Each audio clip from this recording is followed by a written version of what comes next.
Vibrant folk art and culture society के द्वारा 75 महिलाओं का सम्मान। राजधानी लखनऊ के संत घाट के परीक्षा गृह में आज आज़ादी के अमृत महोत्सव के तहत सांस्कृतिक विरासत एवं परंपराओं के संरक्षण हेतु उत्तर प्रदेश के 75 जनपदों से विशिष्ट एवं प्रतिभाशाली कल्चर गीत एवं संगीत से जुड़ी महिलाओं को सम्मानित किया गया।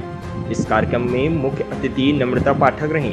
कार्यक्रम में वंदना मिश्रा के द्वारा महिलाओं को सम्मानित करके इस विरासत को आगे बढ़ाने का संदेश दिया गया और साथ ही वंदना मिश्रा के द्वारा कहा गया कि अभी कुछ दिनों के बाद ही राष्ट्रीय लेवल पर इस कार्यक्रम का आयोजन भी किया जाएगा, जिसमें संपूर्ण भारतवर्ष से महिलाएं प्रतिभाग करेंगी।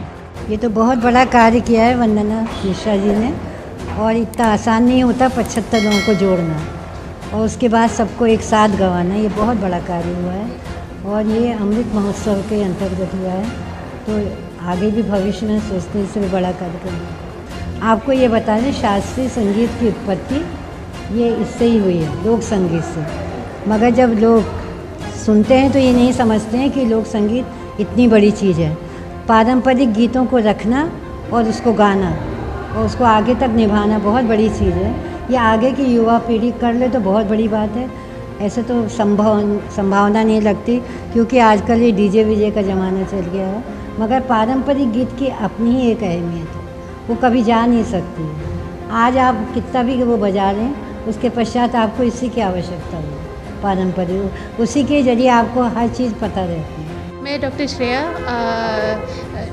रिदम एकेडमी और डॉक्टर श्रेया संगीत संस्थान की मैं डायरेक्टर हूँ और इस समय मेरे हस्बैंड CDO बस्ती में है और मैं जितने भी जनपद में हमारा पोस्टिंग रही है, तो ड्यूरिंग माई पोस्टिंग उन सभी जगहों पर उन बच्चों के लिए जो बहुत ही प्रतिभाशाली है लेकिन उनको सम्मानित मंच नहीं मिल पाता है, उनके लिए मैंने वो एकेडमी स्टार्ट की है, जिनमें जो बच्चे फीस दे के नहीं सीख सकते हैं उनको मैं नृत्य गायन वादन की मैं शिक्षा दिलवाती हूँ। इसका सबसे बेस्ट तरीका ये है कि उन बच्चों को जो मैंने, क्योंकि मैं 15 सालों से इस क्षेत्र में काम कर रही हूँ, तो मेरा ये व्यक्तिगत अनुभव ये रहा है कि उन जो साधन संपन्न बच्चे हैं वो केवल मतलब वो अपने करियर को, माता पिता चाहते हैं कि वो IAS PCS डॉक्टर इंजीनियर बने, लेकिन जो मिडिल क्लास के और लोअर क्लास के बच्चे हैं उनमें मैं देखती हूँ कि वो बहुत ही प्रतिभाशाली हैं और उनके अंदर वो संसाधनों की कमी होने के कारण वो जो इस तरह के जो मार्ग उनको सजेशन मिलता है उस पर वो ज़रूर काम करते हैं और इसी के कारण मैंने इस क्षेत्र में को चुना।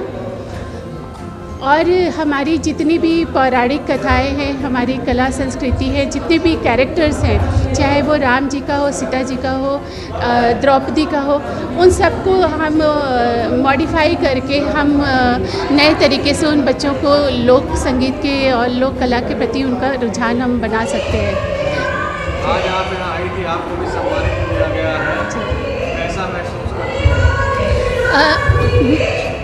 जब से हमारे देश में और प्रदेश में हमारी बीजेपी की गवर्नमेंट आई हुई है, हमारे आदरणीय प्रधानमंत्री श्री नरेंद्र मोदी सर और हमारे आदरणीय मुख्यमंत्री श्री आदित्य योगीनाथ सर के संपर्क में और उनके कारण मिशन शक्ति, नारी स्वावलंबन, सुरक्षा और उनको आत्मनिर्भर बनाने के लिए बहुत सारे कार्यक्रम चलाए गए।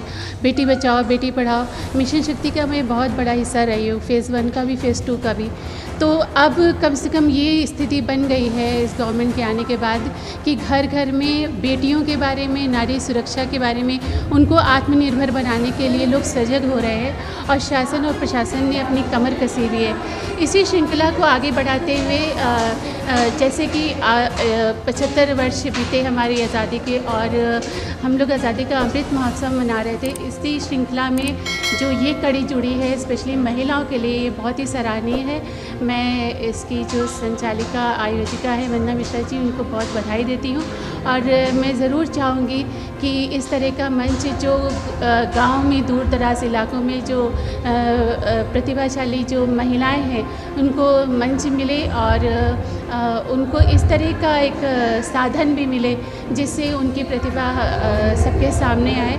और स्कूल में भी मेरी एक इच्छा है कि जितने हमारे पाठ्यक्रम हैं उसमें जैसे आजकल गिटार सिखाया जाता है, उन सब चीज़ों को देखिए। हमारी सरस्वती जी है, उनको वीणा वादिनी कहते हैं, लेकिन वीणा विलुप्त हो चुकी है।